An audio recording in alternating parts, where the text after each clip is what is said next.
Good morning. Welcome to SEC Baseball Talk here at Southeastern 16. I am your host, Chris Lee, joined by Jay Greeson, Graham Doty. I think Alfred Ezman is going to be in a bit. We'll wait and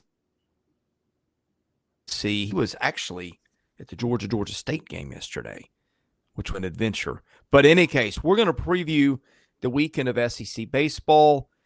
We've got a lot of games on tap. Here's where we're going to go today. We've got the Houston Astros Foundation College Classic. That is going to pit Mississippi State, Texas A&M, and Tennessee. They are each going to play Arizona, Oklahoma State, and Rice.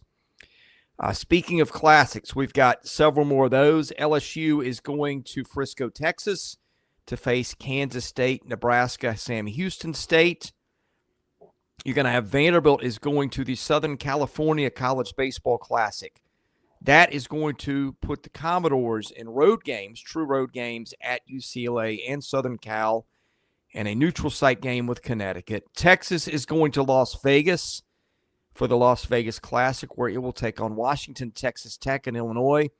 Auburn will go to Arlington, Texas to play Ohio State, Oregon State, and Baylor in the Amergy Bank Classic. Then you have two big series. You've got South Carolina playing 4 games in 4 places against Clemson over 4 days. Florida hosting its big in-state rival, Miami. And then you've got some other teams with some lesser series. That's Arkansas, Georgia, Oklahoma, Alabama, Kentucky, Ole Miss, Missouri. We'll get to those at the end. Graham Doty, what start us off here? What catches your eye about this weekend? Where would you like to start? Sure. To me, this is a fun weekend. Just you got a lot of SEC teams going really all over the country, and then you got the unique series in the state of South Carolina. I don't think anybody does what South Carolina and Clemson does, where you play 3 games 3 days in a row in 3 different ballparks. So let's start with the Vegas tournament.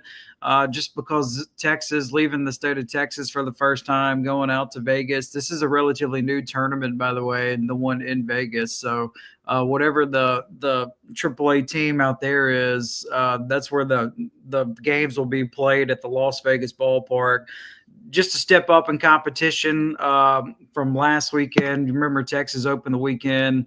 They played Ole Miss and Clemson in Arlington. So Washington, Texas Tech, Illinois, Texas Tech, normally a very good baseball program. I don't think they've won like maybe 1 or 2 games so far this season, Texas Tech has. So I'd be curious to see what Texas looks like. Will their defense continue to play at a high level? And then what's their bullpen look like? And then just all the other games that you touched on. You got LSU leaving Baton Rouge for the first time. They just picked up a big win last night against Dallas Baptist. And just some of these other SEC teams that are going to the state of Texas to play in these tournaments, Auburn included. Auburn leaving the state of Alabama for the first time. So a lot of big games, a lot of intriguing matchups. Should be a fun weekend. For me, first and foremost, just hearing all of the names on the docket, I'm trying to imagine how much trouble I would have gotten into as a 21-year-old college baseball player going to Vegas. And it's not a pretty image. I mean, there's like I can tell you my baseball card would have looked like this. Yeah, they'd have gotten both sides right there. So I love the Sesame Street nature of the Los Angeles tournament. One of these things is not like the other. I mean, UConn, you're really going to saddle up with Vandy, USC, and UCLA? Good luck with that, fellas. But I got to echo what Graham said, that South Carolina Clemson playing multiple days in multiple ballparks really should be emulated beyond just South Carolina. Tennessee Vandy should do this, or Tennessee MTSU. Georgia Tech should absolutely do this. Go Savannah, Macon, and then play the last one at Truist. I mean, Auburn, Alabama is a conference game, and same with Tennessee Vandy. But if you can find a comparable foe that you can get all across the state, that only helps grow college baseball. So, I mean, Wiser tip. And I don't know if you guys saw this story either. I saw it just this morning. Have y'all seen what Clemson does for veterans? No. All right, home games for Clemson. In the middle of the fourth inning, they asked veterans to stand up.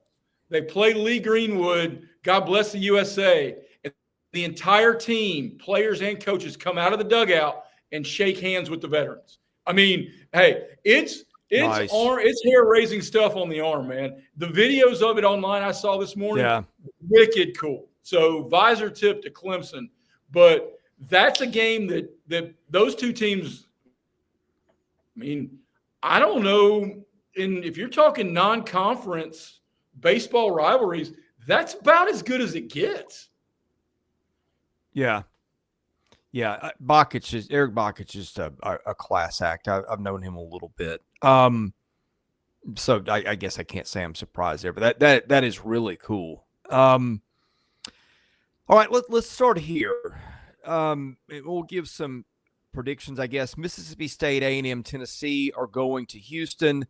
They'll play Arizona, which is 5-3, Oklahoma State, which is 4-3, Rice, which is 2-5. I believe Arizona and Oklahoma State both started out as ranked. Give me some stuff you're watching here, Graham. In any particular storylines for any of these three SEC teams?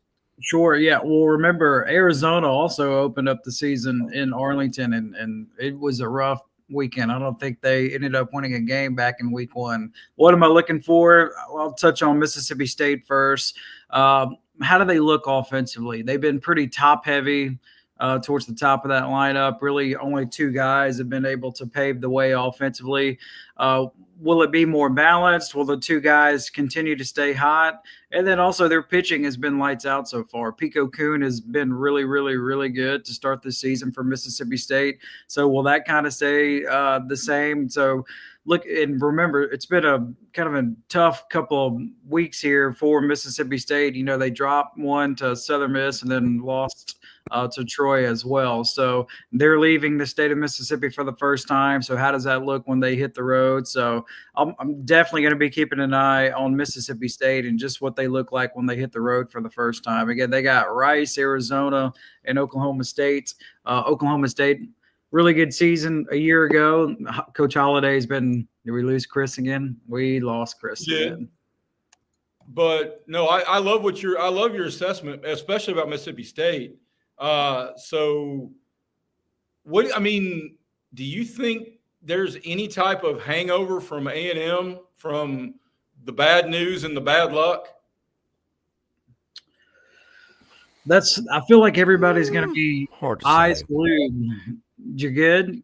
Get it situated? Yeah, I don't know what's going on with my camera or my internet here today, but it's well. This is the best you've been because earlier it was like a bad kung fu movie where you went, "If you want to fight me, you must fight my brother." Well, but you're rock solid right now, Mr. Miyagi. So let's roll with it. Hey, I interrupted Graham, man. Graham was dropping knowledge. I don't know if I was dropping knowledge, but Jay just asked about A&M and just how many people are going to be watching Texas A&M and just what they look like, especially after losing the midweek to Texas State. I don't know. You just feel that there's so much pressure on Texas A&M right now, just nobody's having fun. So, or will they be able to just have that weekend where everybody's like, hey, we get to play baseball today and just really start to click and put everything together? I think that's the perfect approach to it too, Chris. And just real quickly, because if you let the pressure build, then you turn into Cameron Fry, Ferris Bueller's sidekick, and then it's just no fun for anybody. But the one thing I think Texas A&M's got to do is that moment of silence today. We learned that Gene Hackman has passed. So I'm going to work in as many Hoosiers quotes as you guys will allow me to. And Texas A&M just got to look up and say, my team is on the floor. This is who we are. Let's go beat some people 17-6. Cameron Fry gets a bad rap. He's one of the more – he might be my favorite movie character of all time. There was more fun in there than you just had to get to it. I'm dying.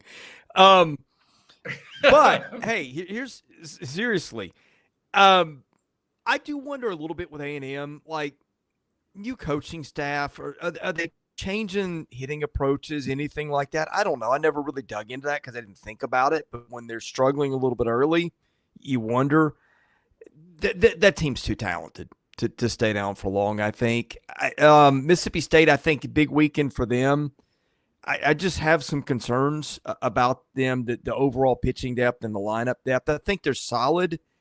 I don't know if they're elite at the top half level of the league. I think this weekend maybe will tell us something about them. And in Tennessee, just kind of a rolling ball of butcher knives at this point. But Tennessee also has not played outside of Knoxville, I don't believe, and certainly not played teams like or ahead.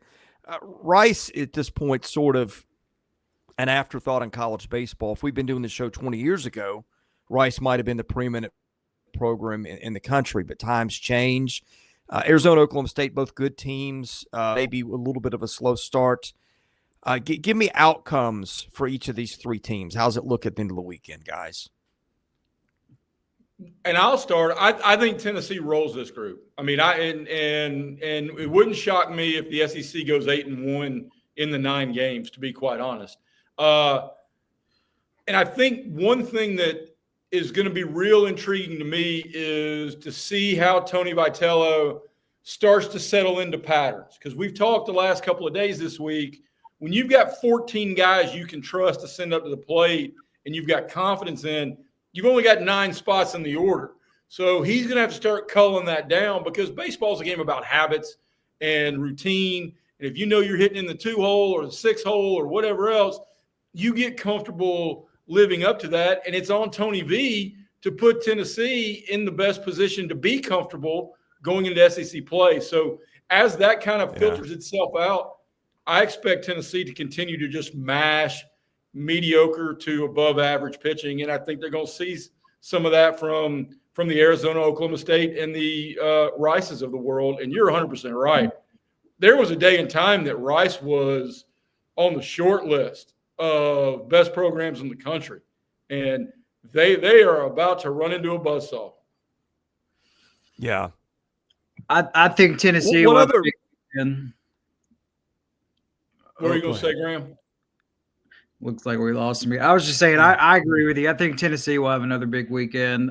Even though they're leaving Knoxville for the first time, to me, they've been the team that has just been, playing off the charts since the season started. So I agree. I think Tennessee will probably win every game they got this weekend. And then for the other SEC teams in this tournament, A&M and Mississippi State, kind of looking at them both going 2-1. Boy, Texas A&M needs it. If they don't go 2-1, there's just going to be a lot of chatter and, just way more eyeballs and everything will just be magnified. So it is a big weekend for A&M. Yeah, my apologies here. I don't know what is going on with my connection. We said everything right before the show, and it just has got a mind of its own. One thing we have not talked about much is venues, guys. Most of these SEC teams have been playing not only, sleeping in their own beds at night, but the ballparks in the league tend to be hitters' parks, very home run friendly. We're seeing a lot of teams this weekend that be playing in big league parks. And it's not just balls they're going to be home runs in your park will be outs that might not reach the warning track on these parts, but it's more foul territory. It's like when a wild pitch gets by, it's got longer to roll. Those are good things to watch. I think you're going to see a premium on strike throwing and defense that may not have come into play so far. So that's another thing to keep in mind as we watch. My guess is I think Tennessee is the team that I think is most primed to succeed in this event based on what we've seen, but we've not seen the Vols play better teams. I think Tennessee's got the best shot to come out of the weekend 3-0. State's the team I'm most worried about when it's run into better teams. It's fallen short so far, although I think those were one-run losses. And A&M, we know the talent, not sure what we're looking at in terms of where they are. I will take all three SEC teams to come out with winning records this weekend. And again, order of confidence would be Tennessee, A&M, Mississippi State. Agreed. Yeah. I'm with you on that one. Yeah. Alfred just texted me. He may be joining us in a moment. Sorry. And I hope I'm not delayed here on your end. So we're all going SEC on that one. Let's go next. I'll save South Carolina Clemson for when Alfred gets here because he's kind of our resident South Carolina guy. We brought up LSU no, I'm sorry. What was the Vegas Classic, Texas? Let's go to that one next. And I don't know, is that because Vegas is an elevation, and a lot of those parks, those pro parks out west, minor league parks, play more hitter friendly because of altitude. I don't know what the case is in this ballpark. Either way, Texas goes to take on Washington, Texas Tech, and Illinois. One note on Texas Tech: Tech is 1-5 so far. Potential regional team. However, lost a series in 3 games at North Carolina and lost 2 of 3 to UC Irvine, which is a good team. Won 41 games a year ago. So not a series of pushovers for Texas this weekend. Graham, start us off. What are we watching for with the Longhorns? Yeah, touched on this a little bit earlier, but just what their pitching looks like. I think offensively they'll be fine, but to me their big question mark is pitching, starting rotation-wise, and then what they want their bullpen to look like. So, again, they're leaving the state of Texas for the first time. And remember, you touched on Texas Tech, their slow start to the season. Washington starting over too. They lost their head coach, so they're in start over mode. And then Illinois has just been a solid team out of the Big Ten. So to me, Texas has the most talent of anybody on the field in this tournament in Vegas this weekend. And I expect to see Texas take care of business in Vegas. The one thing, and I think we could mention a handful of these dudes who just have gone the first 2+ weeks gangbusters. And you got to put Max Bellew in that group, right? So is this a anomaly, or is this the launching pad of what's going to be a guy who's going to rake come April, May, and into June? So yeah, as the competition gets a little better, leaving your home ballpark, leaving your home state, I mean, the Las Vegas tournament's not filled with the 27 Yankees by any stretch of the means, but it's going to be a little bit better. And do they continue to lean on his big bat? I don't know. It's just, I think some of these guys that maybe we didn't all peg to be all-world guys at the beginning of the season, watching them as the talent and the competition improves, are they going to build off the momentum, or are they going to regress to the mean? Yeah, because what you're touching about for Texas, Bellew and Rodriguez are the only 2 guys on the roster with double-digit hits right now. So yeah, they're trying to find, other guys to step up, at least for the moment. Now, they definitely got the potential to. I know Flores had a big midweek game, especially defensively for Texas earlier this week. So it'll be a fun tournament. Again, that's a new tournament, relatively new thing, and you don't see a lot of SEC teams really in any sports want to head out that far west. It's Texas, and then Vandy's doing it twice. Vandy opened the season out in Arizona, and then they're going out west again. The Vandy has created a little bit of a travel budget right there, my friend, because that's impressive. Chris, we just started leaning. We went from Vegas to just going to be an issue to LA and move accordingly. So there we go. Feeling better? For the moment, that could change any minute. I don't know what is going on today, but all right. What I'm going to need you to do though, because this would be awesome sauce. We're going to need you to do one of these. So if you freeze again, you can be the thinker, and that would be awesome. I don't know if that was the thinker or that like the 1980s and 90s high school yearbook pose. But either way, well, then I've got the thinker. Let's hope we. And I also have high school football. Well, let's hope we don't get frozen at that point. But God only knows. I've rebooted. I've done everything. It's just got a mind of its own today. Yeah, picks, guys. Give me Texas to take a couple. But Texas Tech seems like the most dangerous spot. What do you guys think? I agree. I mean, and in truth, you have to wonder how much. Like, I think Tony V, I picked Tennessee overwhelmingly in Houston because I believe Tony V wants to win everything every time. I think he wants to be number one the next time the polls come out. I think that's just how he's wired. A lot of these other cats may be saying, you know what? If I lose to Illinois in Vegas, but I find out whether a guy can be trusted in innings 6, 7, and 8, then that's okay by me. So, but I know Tony V, man. Tony V's going to say, all right, I just put it on the table. Let's go. Everybody wants some. Let's get some. Is everybody else wired that way? I don't know. Is it the right way? Again, I don't know. But I just know that's how he's wired. Yeah, I feel like the coaches in this league, they're a little more patient. Schlossnagle might be one of those guys, although it feels like they found their guys pretty early last year. But that was that roster. You know, they had a bunch of older dudes, and they kind of knew. I feel like he's played around a little bit with pitching roles here and there. He's moved starters to the bullpen. He's got multiple guys in games. That could be something to watch. You do see some teams that are willing to take an L here and there to find answers. And he's one of them. In fact, I'll transition to the next guy.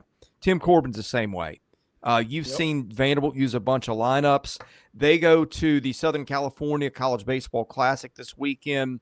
Road games, true road games at UCLA, at Southern Cal. UCLA has got a ton of talent. I don't know what the situation is this year, but that's been over the last 20 years, a top 10, 15 program in college baseball. Southern Cal, if we were doing this show 30 years ago, Southern Cal was at the top of the mountaintop. That's been a while. Is that an Andy Stankiewicz team, Graham? I feel like they had an ex-MLB guy coaching him, and I can't remember. We looked that up. And then UConn, which has had a slow start, is a team that's in a regional about every other year, maybe 2 of every 3. They've had a slow start too, but they've produced some guys. That is There's 5 feet of snow on the ground and on the practice facility. Absolutely. But where have they been playing? I think they've been on the road. Yeah. Well, let's see. In one of your internet hopscotches, Graham and I were talking about how Vandy's now put together a couple of trips out west. I mean, that's a credit to your boy Tim and a travel schedule that not only has to be attractive to high school kids, but is also just fun, man. I mean, you go out and play a whole bunch of different places and a whole bunch of different teams, and you dot in some ballparks, and you're in Southern Cal. I mean, heck, man, get an off day, or I guess you're not going to get an off day, but get an opportunity to go out there early and watch LeBron and Luka play. I mean, how much fun would that be? Catch a show, you name it. Yeah, I don't know how much time there's on a road trip to do that. Yeah. Well, back where it used to be, there wasn't enough money. Now there's enough money. So, I mean, NIL guys, I mean, we may see the Vanderbilt infield on courtside. It is Andy's Stankiewicz, by the way. I'm looking something up. I think. Okay, yeah. I thought he was like a utility guy at the MLB level. Late 90s, maybe early 2000s. I'm trying to find. I feel like the schedule.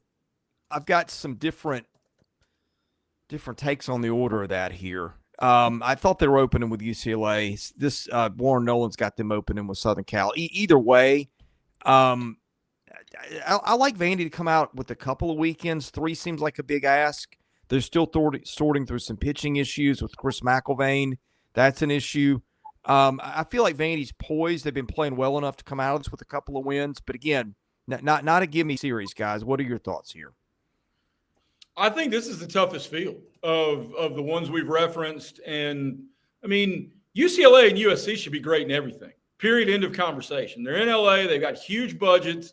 They don't have to they're not in the fishbowl feeding frenzy that's recruiting the South, whether it's football, baseball, basketball, all of them. We're all the schools are fighting each other everywhere from the Mississippi to the Atlantic. I mean, if you're west of the Rockies, UCLA and USC should be 1-2 in just about everything when they're making pitches. So, but I think this is a great test for Vandy to see kind of who they are are before we get to really the time when you need to know who you will be.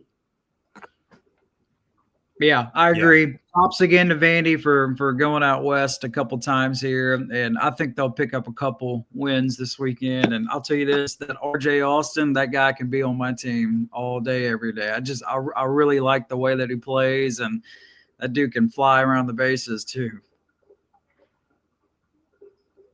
Yeah, he's having a terrific year. All right, we've done Houston. We've done Southern Cal. We've done the Vegas Classic. So the other classics left to talk about, we've got LSU going to Frisco. We've got Auburn going to Arlington. Let's start with Auburn, Jay. Auburn's had an interesting start to the season. By the way, we didn't mean to short Auburn on the show yesterday. Somebody pointed out we're the only team they didn't talk about. Wasn't intentional. Tech glitches kind of got me distracted, and we just forgot about it. So let's hit them here. Auburn is going to Arlington, going to face Ohio State, which got beaten by Alabama last weekend in the Flip the Bird team video afterwards. Oregon State, which is a preseason top 10 team in the country, and Baylor, a used-to-be powerhouse, feels like it hasn't been in a few years. Some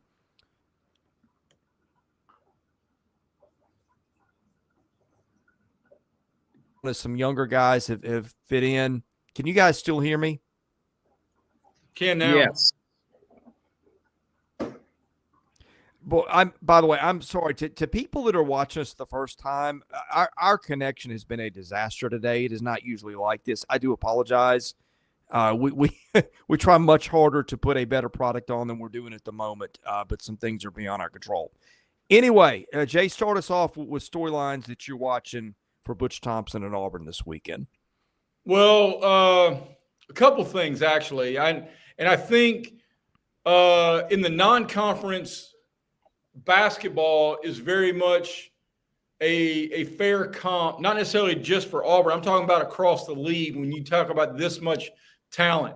Auburn's 8-1. They've got a win over a ranked team. They have been better than I think a lot of people would have expected. But if you're ranking teams on perception and talent and what's going on, and I mean 8-1 is great, but are they not in the bottom 3 or 4 on expectation level because this league is so deep and so many just bona fide dudes? I mean, I think Cooper McMurray has been a unbelievably fun story. Hitting better than 460. Yeah. I think a couple of some of the come behind heroics, the home run, this was before I joined you guys, but the home run that the Bellahue kid hit the day his mom died, I don't know if there's been a better story in college baseball. I mean, those are the kind of springboards that Graham, you can speak more to this because you've played it at such a higher level. Baseball's so long and you become so familiar. Moments that can galvanize you, you don't know when they come, but you're damn well going to remember them. And I mean, Auburn just feels like it's one, Butch Thompson's good at what he does, man, and had inherited a mess down there. And this team feels like they got a little more confidence in themselves than the rest of us have in them. Does that make sense? Yeah, for sure. And when we talked to Butch before the season started, you could tell like he just had a good feeling that number one, this group of guys that he's got this season, they're all healthy. Like they were so beat up last year. Yeah. They were just kind of the team. Like not everybody's going to win every weekend series in this league. So somebody's got to lose. And they were kind of that team. So they're finally healthy. And then they made just some good picks as far as transfer portal guys. And it's just been a combination of guys that have been there for a while, like Cooper McMurray, Ike Irish, and then some of the new additions that they have, true freshmen, portal guys, you name it. And Jay, you made a good point comparing baseball to basketball.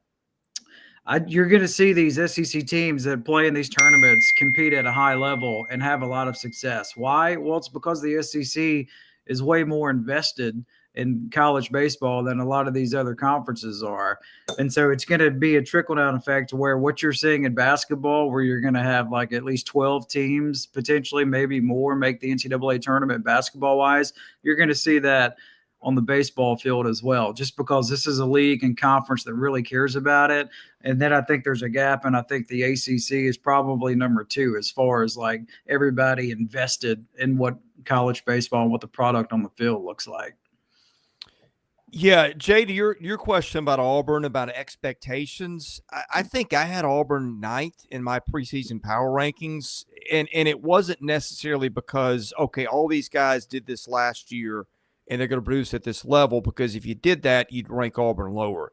It's knowing Butch Thompson and what he does. Like when Butch has a bad year, they're almost money to come back strong the next year and maybe go to Omaha. He's done that a bunch. They had so many familiar faces, particularly in the bullpen. They had a good, rock-solid foundation to their order, starting with Irish and McMurray. That's what I like about them, and just knowing his history and their ability to turn it on in these spots and have a good year. You know, with Butch Thompson, that's kind of the bet that you always make. I'm looking to see rotation for the weekend. I don't see it. I presume they're going to go Dutton probably on – gosh, because Kate Fisher's hurt, is he not? I believe, Graham. Am I dreaming there? Yeah. So I guess – I don't know if they moved Dutton up to the 1.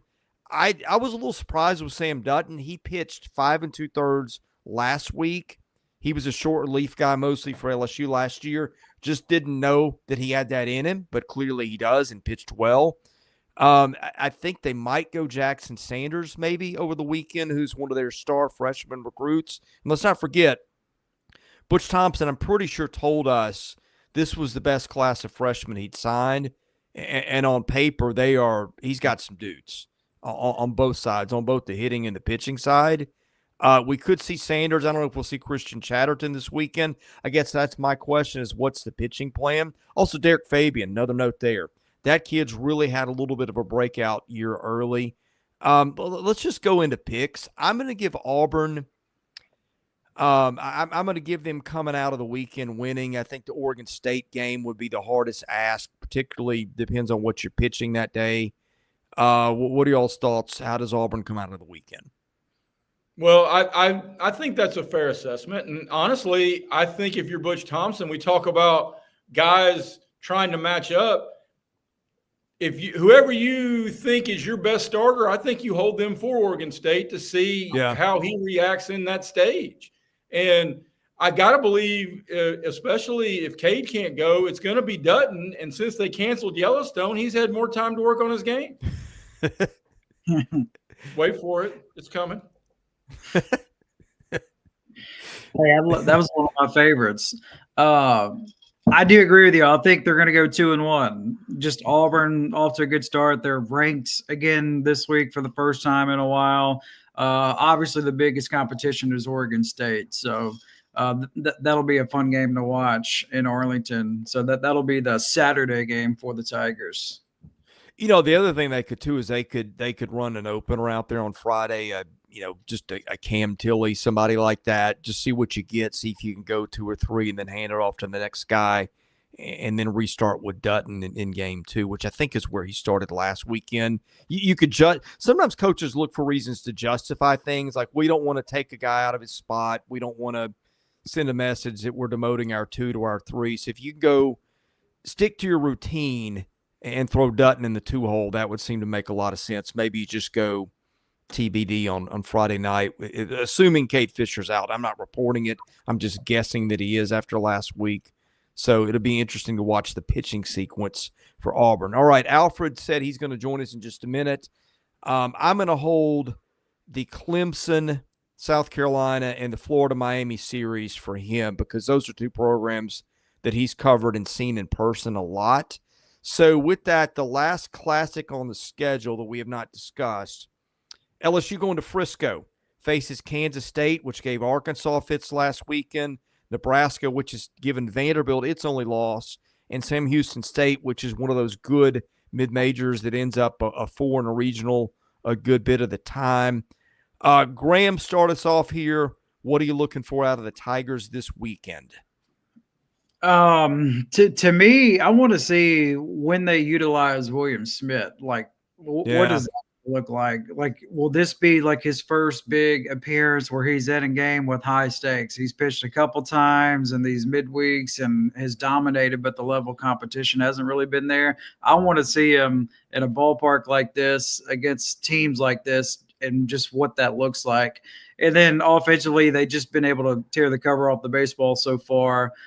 Bear Jones has been phenomenal so far to start this season. Kind of feels like Chris Stanfield, the Auburn transfer. Seems like he's either been really, really hot or just trying to find his way in his first year in Baton Rouge. So I'm fascinated to see what their arms look like. Do they stick with the same three in the rotation, and do they stick with kind of who they've been using to kind of close games out? Will that be consistent, or will this be the weekend where they shake things up just to kind of see what they got? Again, they're on the road for the first time.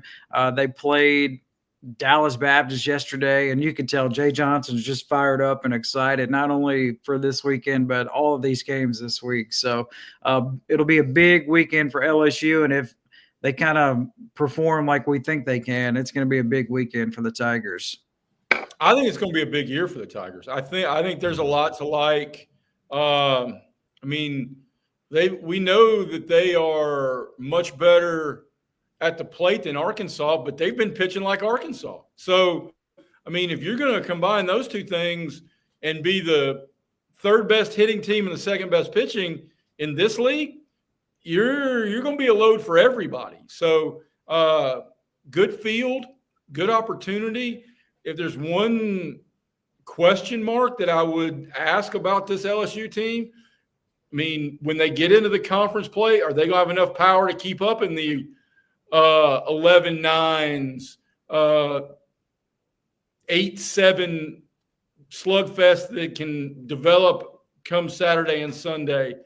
And when you're deep into a bullpen, I mean, they're hitting the ball hard, but they're not generating a whole lot of home run numbers, are they? They've hit 8. Yeah, not what you'd expect out of LSU. You know, it's also been colder than normal down there, I think, the first couple of weekends. So that plays a factor. Damp, cold air can hold a ball in the park. But look, they're getting on. Marty Gras can hold an offense down here. But look, they're getting on base at a 467 clip. That's pretty good. They've got some things on their offense I'd like to see them sort out. Braswell, they moved him to third. He's not hitting. He's never really hit consistently in this league. I feel like he's regressed a little bit, although they got better last year and he really came on near the postseason, but we'll see where that goes. I think they're still a little unsettled in the outfield. Curiel feels like has got center locked down. He started all 9 games. Jay Johnson was high on him coming into the year. Maybe Jake Brown has grabbed a spot. In that other one, they got a bunch of veterans, Fry, Pearson, McPaul, have kind of maybe battled it out there. So there's still some sorting through to do. Graham, you mentioned, what do they do with William Schmidt? I'm going to guess this is your answer. I don't know. I'm just taking an educated guess. They got 2 games with North Dakota State, Tuesday, Wednesday. And he just started the midweek, so I'm guessing we don't see him this weekend. But, boy, that brings up a good point, though. You've got a road trip back home, and you've got 5 games in a 6-day span, not to mention they just had one against Dallas Baptist last night. Yeah, these are the spots that really tax your pitching, guys. It's almost like playing a conference tournament, what LSU's doing. So they haven't thrown as many arms as I would have thought they would have thrown so far, maybe. But when here's the thing, too. You've got a Zach Cowan who went 3 innings yesterday. He can go long stints. You got swing guys out of the bullpen. Kason Evans is closed, but he got a 2-inning save yesterday. Pitched to 5 batters, by the way. That's hard to do. So I'm guessing there was either double play or a pickoff in there. Ianson is a guy that can go deeper into games. Kate Anderson, we'll see. I think they've got enough arms, but, man, they're going to get taxed between Dallas Baptist, which was that a road game? It was, yeah. It was. Got Well, Globe Life. Yeah. Yeah. It wasn't at Dallas Baptist. Goodness, but it was, this is a stretch they're in. Yeah. Oh, and they're about to. I mean, what are they about to play? Like 7, 8, 9 days in the state of Texas? Isn't that? Did I read that right? Yeah. Well, let's see. Yeah, Dallas Baptist, Kansas State, Nebraska. Well, they come back home. So this is 4 games, 4 games in Texas in a row. But then again, you got the road trip. You get a day off Monday. Then you got North Dakota State Tuesday and Wednesday. Yeah, so that's a lot to bite off. You don't see college teams do this very often. In fact, almost never do you see a team play a Wednesday game, take a road trip, and then come back and play 2 midweeks. I'm guessing Jay Johnson, that was intentional. See how we handle a taxing situation where you got to throw a bunch of pitches in a bunch of days. I think his team is equipped to do that. Now, I think they're going to get out of the weekend having won more than they've lost. I'm not sure they're going to get all of them, though. You got a Nebraska team in the middle. It's pretty tough. Pick to win the Big Ten, can hit a little bit. I'm going to go with LSU. And Kansas State's no pushover. Arkansas found that out. Not just last weekend, but also in the regional last year. So this will not be easy. I trust LSU to get a couple of wins out in Frisco. More than that feels like a lot to bite off even for them. What do you guys think? I think that's fair and probably pretty accurate. Alfred's here. Hey, Tigers. I say sweep. Tigers sweep. A lot of tough teams, but they get through it easily. Tough Nebraska team. Sam Houston always put some pretty good teams together. Kansas State. You just won the Bank Series up in Arlington where Arkansas was. They're the champions of that, so they're also a tough team, but give them the sweep. And, man, I'm glad I'm here. I caught traffic going to watch Georgia play, and I caught traffic coming here to talk to you guys. So I'm just going to stay in my house the rest of the day and rot because apparently I can't go anywhere. But thank you for having me on.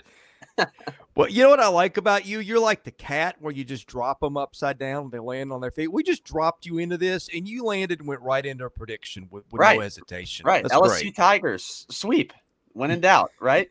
Well, I got a little bit of doubt, but we could see that too.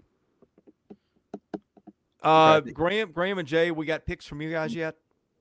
I'm good with the 2-1, but now that Alfred's here and he can carry the weight, I got to tippy toe into a meeting. My day job is Beckin, that guy who was walking back here before. That's my boss. So I got a Thursday meeting I got to get to, fellas. So it's been a fun week. I guess in terms of the continuing the Hooters quotes, I would hope you would cheer who we are and not who we are not, rather than who we are not. And welcome to Indiana basketball. Rest in peace, Gene Hackman. In case you didn't hear, he passed away over the overnight. Jay, thanks for joining us. We'll catch you. We'll come up with I don't know what our reaction will look like this weekend. We'll figure it out. I'm playing Mr. Mom solo here this weekend. That adds a complicating factor. I'll leave you with the great Linda Richmond, Mike Myers character from Saturday Night Live of Coffee Talk. I'm feeling a little klimped. Got to go to a meeting. I'm going to leave you with a topic. The industrial age was neither an age nor industrial, but I'll also leave you with this topic for you guys to kick around. Who's the most likely undefeated team to no longer be undefeated this weekend? That's for you guys to kick around. Okay. Well, we will kick that around. All right. Let's finish business here first with Graham. Did you get your pick on LSU? I think they'll get at least 2. So Okay. I'm saying they'll go 2-1. Let's save the undefeated topic to the very end because we got a lot of other series to go to. All right, Alfred, just in time. I'm just going to let you take the lead on Clemson, South Carolina, do your thing. So have at it, my man. 4 games in 4 days in 4 different venues. How many of those are you going to be at, by the way? None. The reason That's why being, you couldn't get in. Yeah. Everyone here wants to go to that game. They don't want to go to the College World Series. They want to go to this rivalry game for the weekend. That's the one. But Yeah, it's going to be exciting. I mean, you guys, you've been around in this sport, I feel like, and have watched it longer than I have. You know how it is. These two teams don't like each other that much. It's going to be entertaining, and they're both really good this year. I mean, if you've watched them play, you know how good they both are. Clemson, after their stint in Arlington, I watched them in.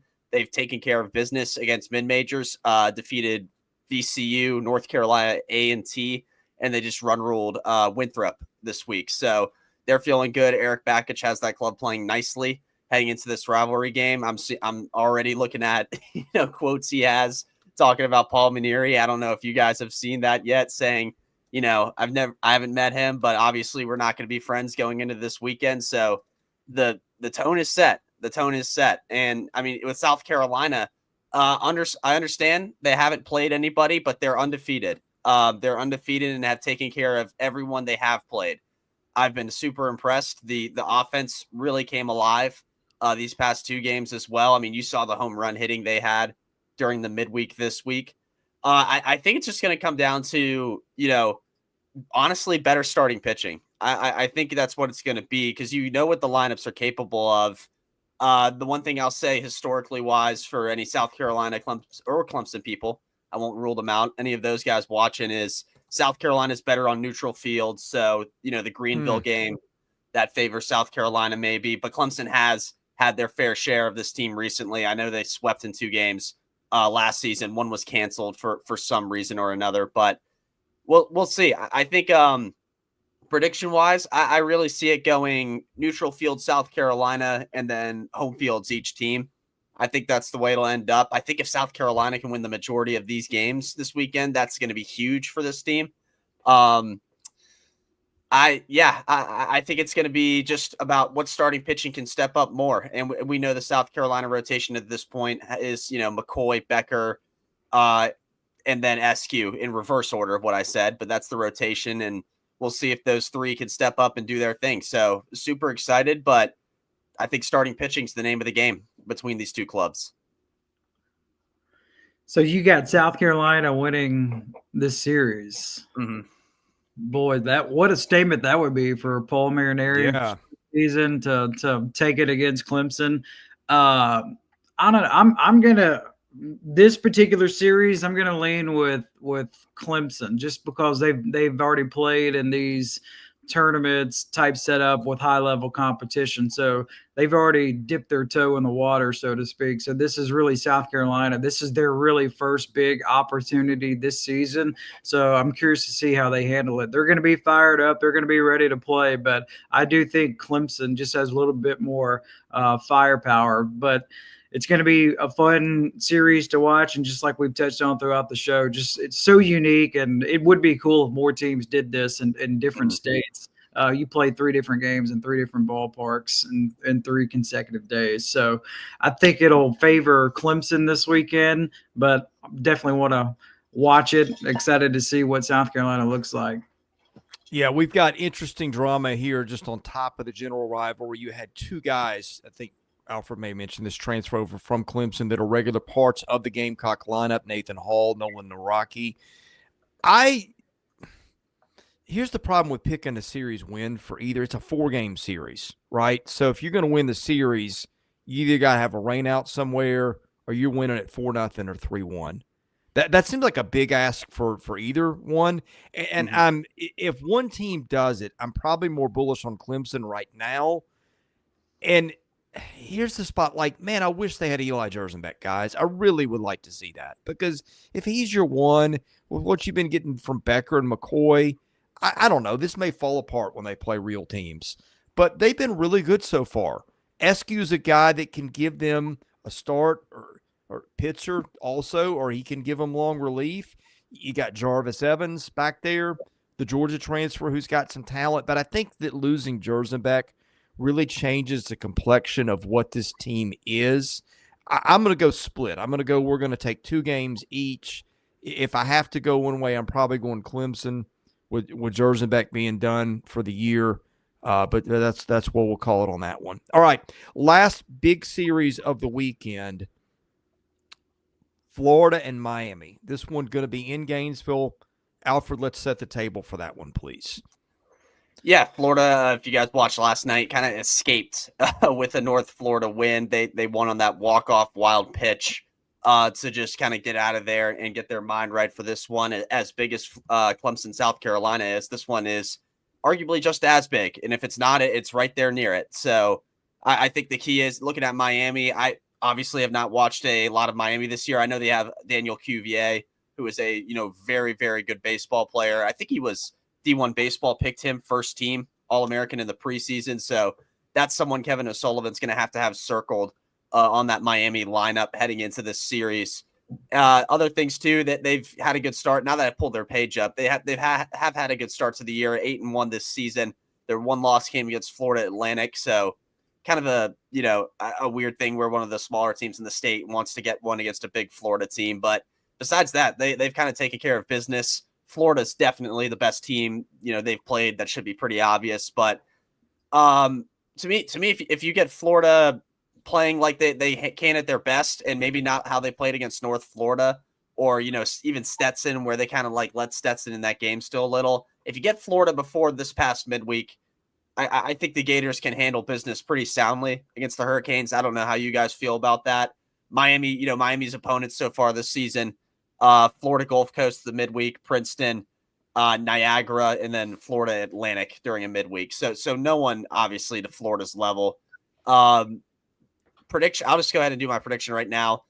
Give me. I think maybe you see Florida play a little lackadaisical like they did this midweek, but once that happens, Kevin O'Sullivan's gonna whip this team right up into shape, and they're gonna get 2 wins. So give me 2 out of 3 for Florida. They win the series. Yeah, I'm right there with Alfred as well. I think they're going to take 2, especially with it being in Gainesville. And, Chris, you have alluded to this. Gators are just doing it a little bit differently this season. They already have almost 30 stolen bases. They got 26. So that tops the SEC. And just to kind of give you an idea of where they have been offensively as a team, they are hitting 345 as a team. So they have been able to tear the cover off the baseball. So I just kind of think their offense, led by Brody, who already has 5 home runs this season, I just kind of think they're going to be too much. So I think Florida, especially at home, they're going to be up for this one. I just think they're going to take 2 out of 3 over Miami. Yeah, they've also only struck out 59 times in 9 games, which is a pretty good mark in this age of college baseball. Yeah, the running, that I think that's 10 bases more than they stole all last year. So it's a different look, also a different class of opponent.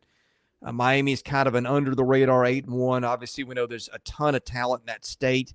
For me, I want to see, because Miami's been scoring runs like crazy, how good are Peterson, Coppola, and Clemente? Each of them have thrown 10 innings in their 2 starts. They've all been very good. We have talked about how that bullpen. Our question is, are they quite as deep as some of these other teams in this league? Alabama throwing 21 guys so far, whatever it's been.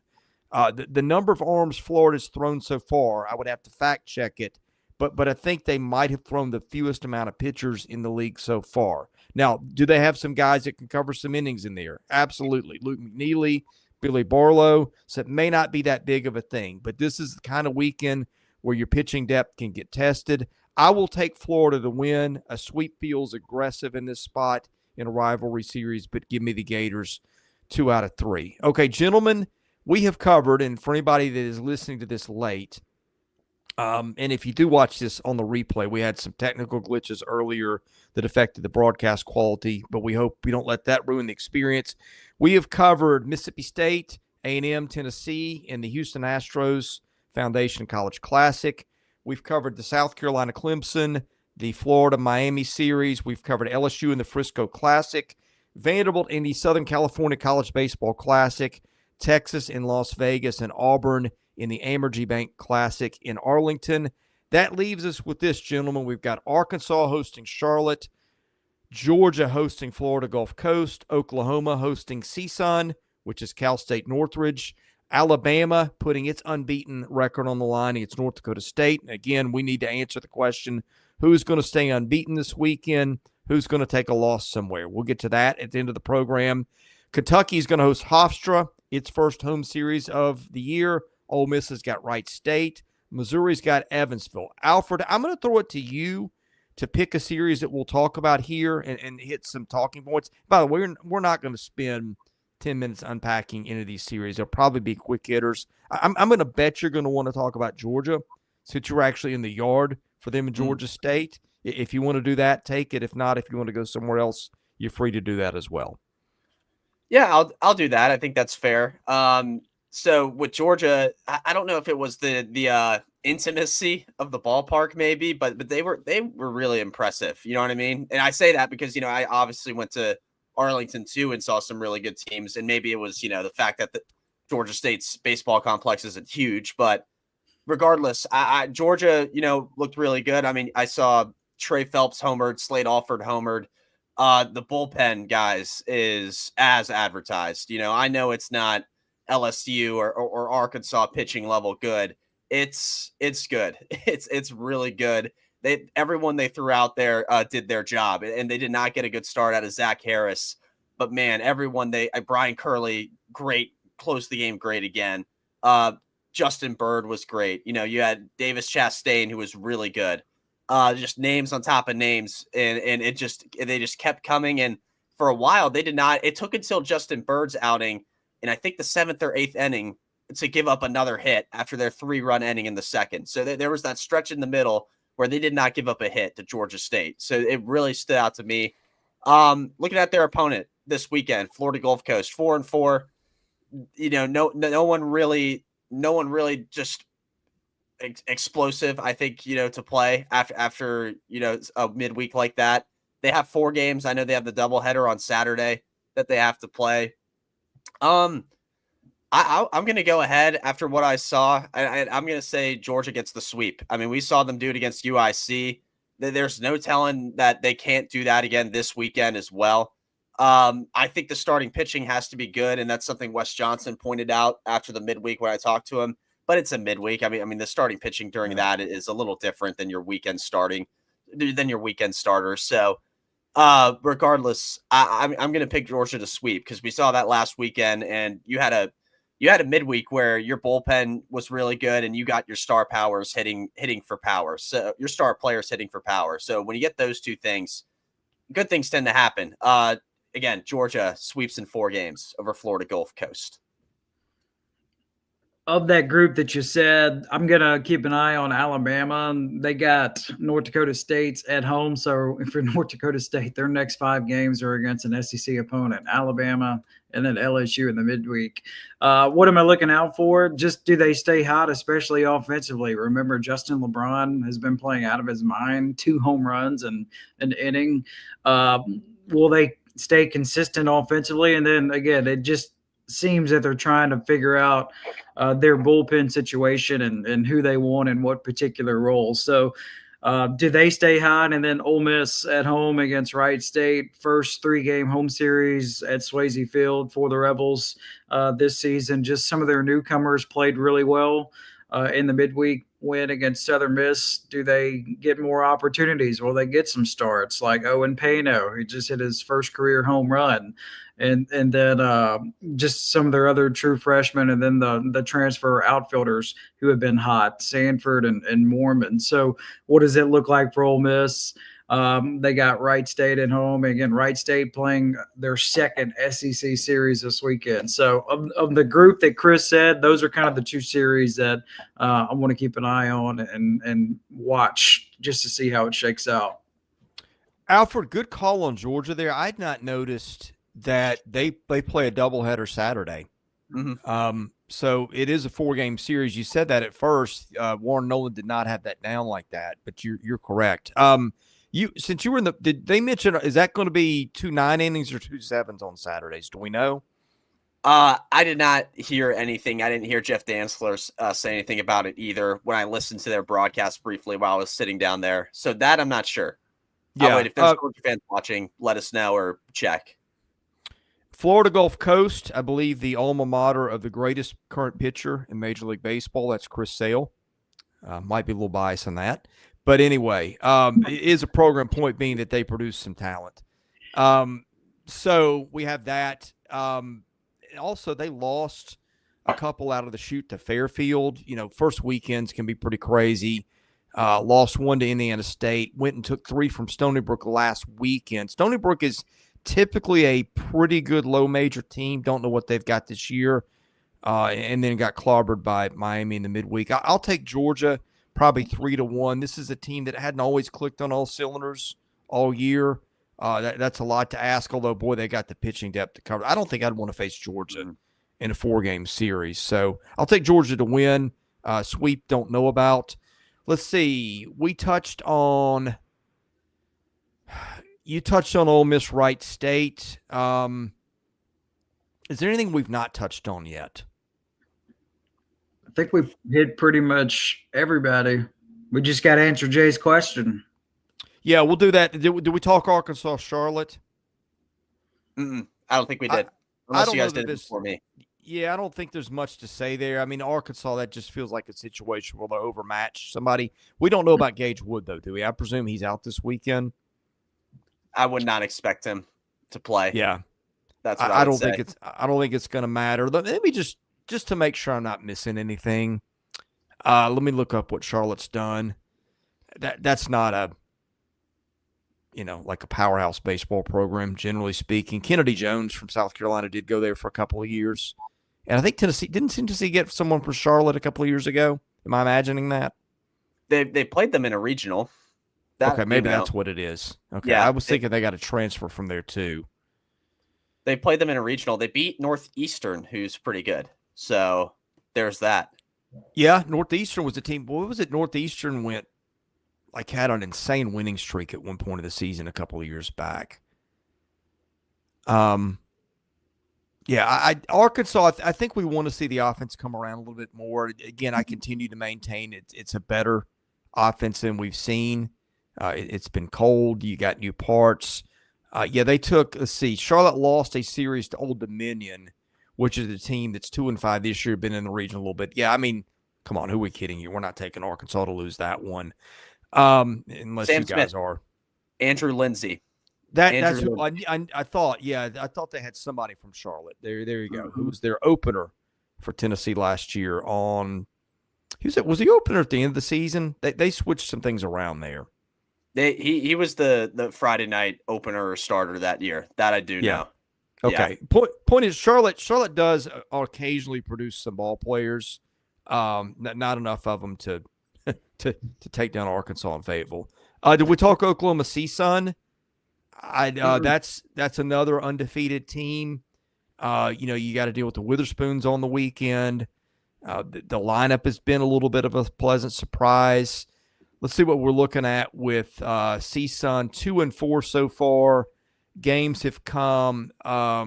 Lost 2 or 3 to Santa Clara, which is an okay program, and lost 2 or 3 to BYU, and got clocked in a couple of those games. Did win the finale.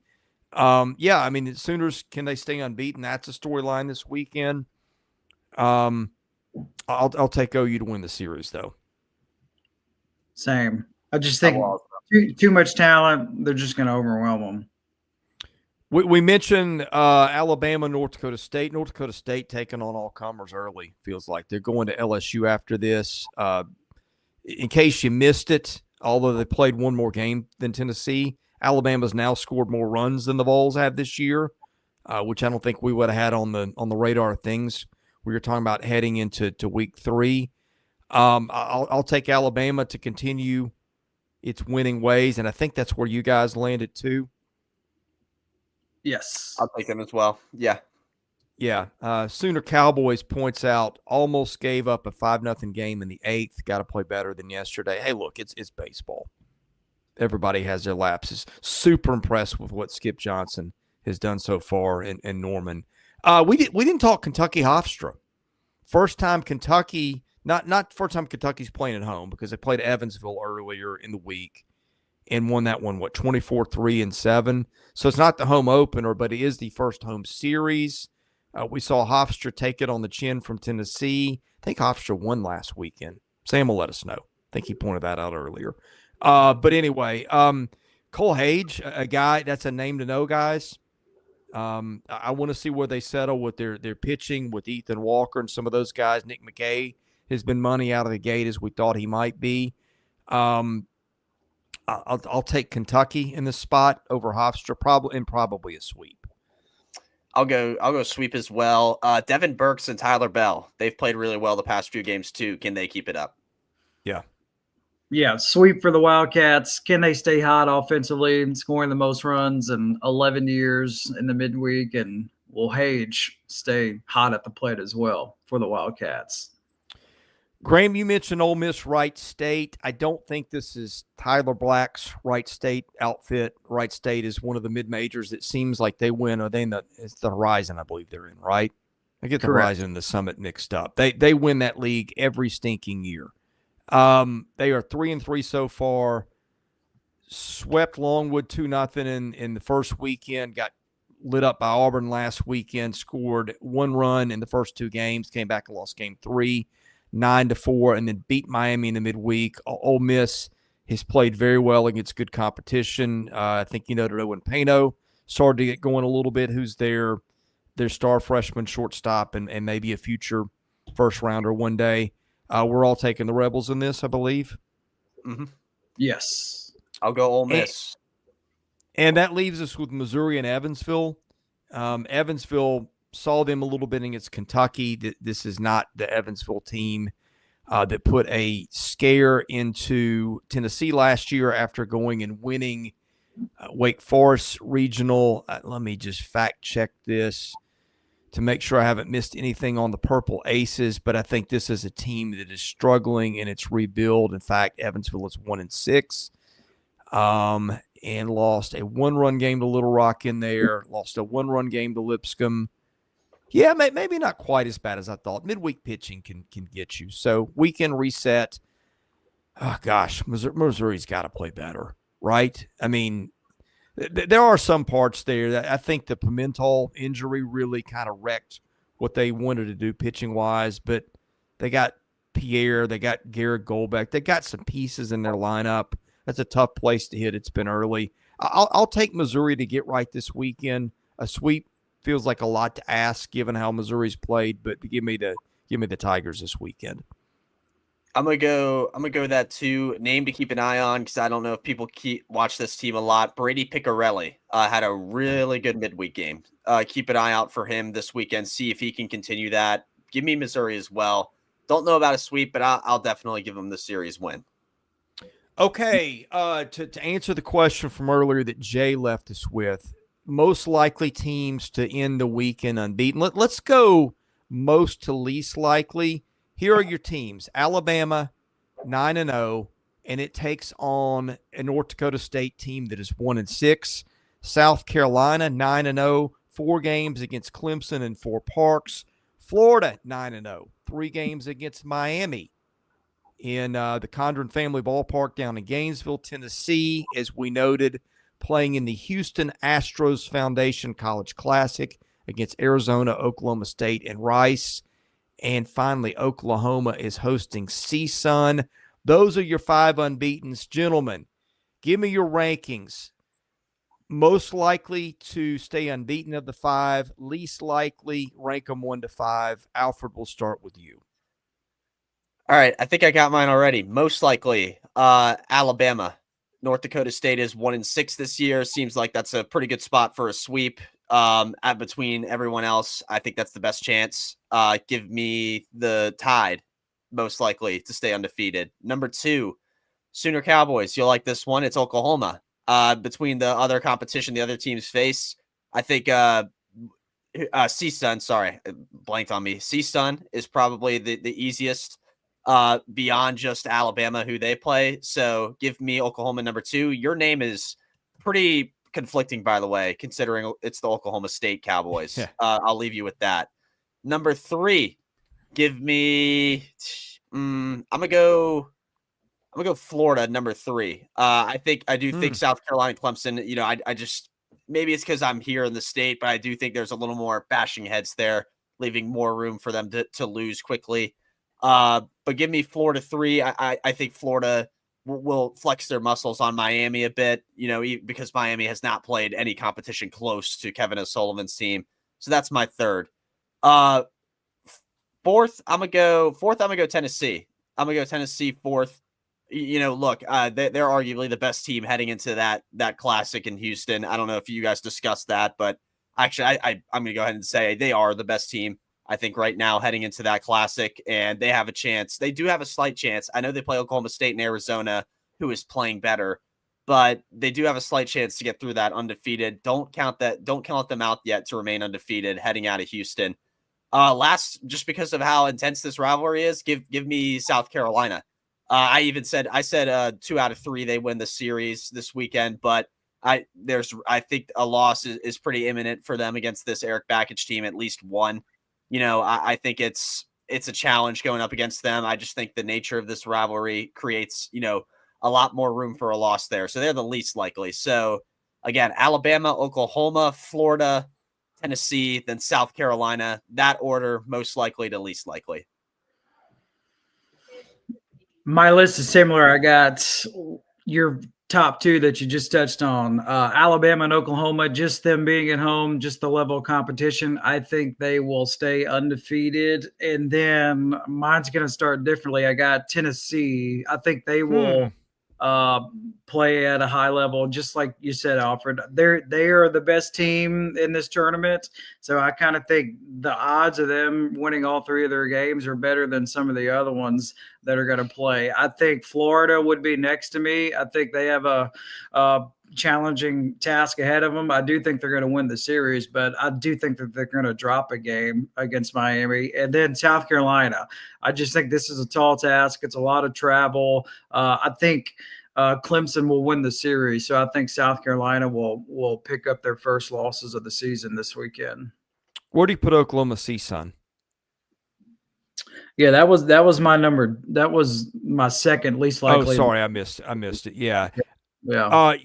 I think Alabama, to me, not a clear number 1. Well, probably is. CSUN, like those California teams, there's some baseball talent out in those states, and I don't know what you're running into with that. Dave Serrano coached there for a few years, former Tennessee coach, UC Irvine coach, Fullerton coach, who had a great career and a good dude to boot.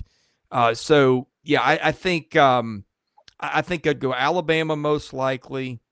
I would go Oklahoma 2. I think I would go Tennessee 3. I think I feel that much better about Tennessee coming unbeaten out of Houston than I do Florida, sweeping Miami at home. But I could argue either way. It's going to be a completely different venue for Tennessee in a pro park. Mm-hmm. Although the ball does get out to left a little bit at Minute Maid or whatever we're calling it now. I don't remember. Daikin. It's what? Daikin. I think it's some like toiletry brand or something. What? Sorry to ruin the mood. Daikin. That's the name. I think it's called Daikin. I think that's how you say it. Daikin Park. I know.